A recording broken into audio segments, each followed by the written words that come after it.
Olá, meu nome é Osmar Moreira de Souza Júnior, eu sou professor da Universidade Federal de São Carlos, no estado de São Paulo, e trabalho com disciplinas ali relacionadas à pedagogia do esporte, dentre outras, né? Eu fui convidado pelo amigo Rafael Martins para conversar um pouco a respeito dos esportes de invasão, especialmente do futsal. Então eu estou aqui inclusive com um roteirinho que ele me passou para a gente ter essa conversa não, né? Para eu falar um pouquinho sobre o tema. Bem, o Rafael me pergunta aqui o que seria essencial, o que seria direito de aprendizagem dos alunos nos esportes de invasão, em especial no futsal. Bem, eu entendo que o importante é que o futsal seja tratado como conhecimento nas aulas de educação física ou em qualquer outro espaço de ensino, de aprendizagem, né? E nesse sentido, eu acredito que é direito do aluno aprender tanto a jogar como a conhecer sobre o futsal, né? Conhecer e a se relacionar, saber sobre e saber se relacionar quando joga futsal. Nesse sentido, eu entendo que seja importante que o professor garanta que nas suas aulas o aluno tenha contato com essa modalidade dentro de uma lógica que não se limite ao ensino técnico. Então vamos pensar em dois momentos, já atendendo a segunda questão que o Rafael coloca, que diz respeito aí às experiências que o aluno deve ter, experiências práticas e os conhecimentos teóricos, né?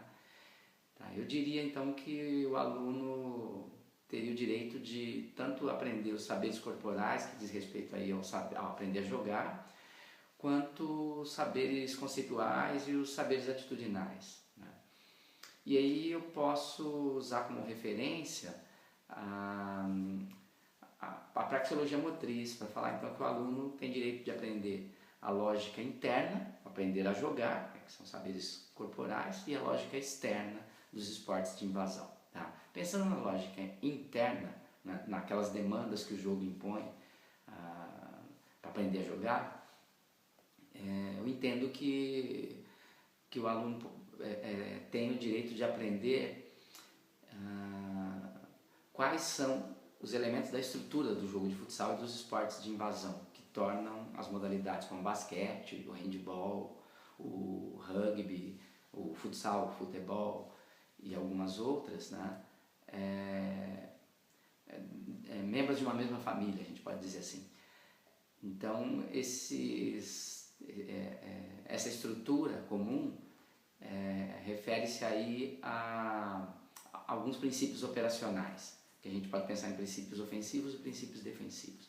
Então, eu acho que é importante que o aluno aprenda que nos esportes de invasão, a equipe que está numa situação ofensiva, que tem a posse de bola, ela tem a necessidade de conservar a posse de bola, fazendo a circulação da posse da bola, de progredir para o campo de ataque, para a quadra de ataque, e de criar eventos de finalização para finalizar num alvo. Tá? E quando a equipe está sem a posse de bola, quando ela está defendendo, ela vai tentar recuperar a bola, impedir que a outra equipe avance para sua quadra e proteger o alvo, evitando a finalização. Então, ponto de partida é conhecer esses princípios operacionais. Aí eu recorro ao professor Júlio Garganta, de Portugal, que é um estudioso da pedagogia do esporte, para falar um pouco mais de como trabalhar com esses princípios. E ele levanta 3 variáveis que são importantes da gente trabalhar no ensino dos esportes de invasão, que seriam ali que o aluno domine a bola, né, a relação com a bola, a comunicação na ação, que é a comunicação com os companheiros e a contra-comunicação com os adversários, e a ocupação inteligente dos espaços de jogo.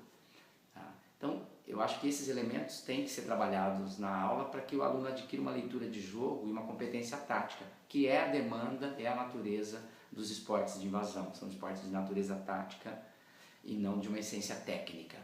A técnica é um instrumento.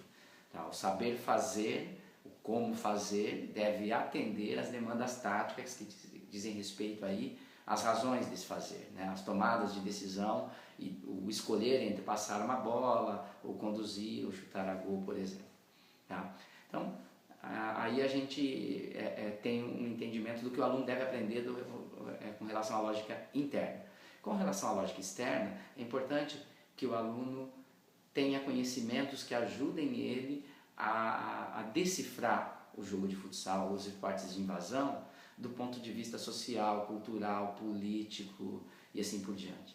E nesse sentido, então, é importante que o professor esteja atento às questões relacionadas ao gênero, relacionadas à violência, relacionados aos aspectos econômicos do esporte e assim por diante.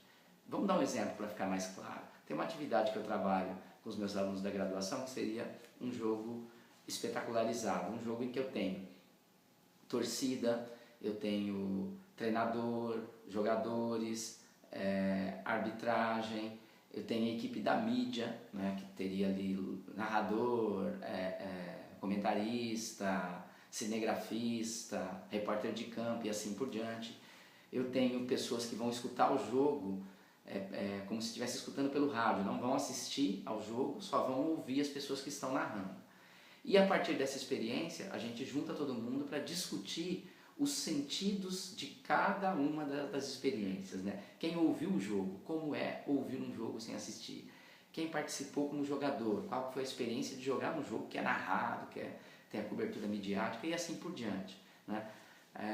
Um exercício como esse permite que, para além de jogar o futsal, os alunos se apropriem de elementos da lógica externa como uma emancipação em relação ao discurso da mídia, que não é um discurso neutro, que tem uma intencionalidade, e a gente vai discutir isso a partir da vivência, assim como outras que a gente pode fazer para tematizar questões da lógica externa. Tá?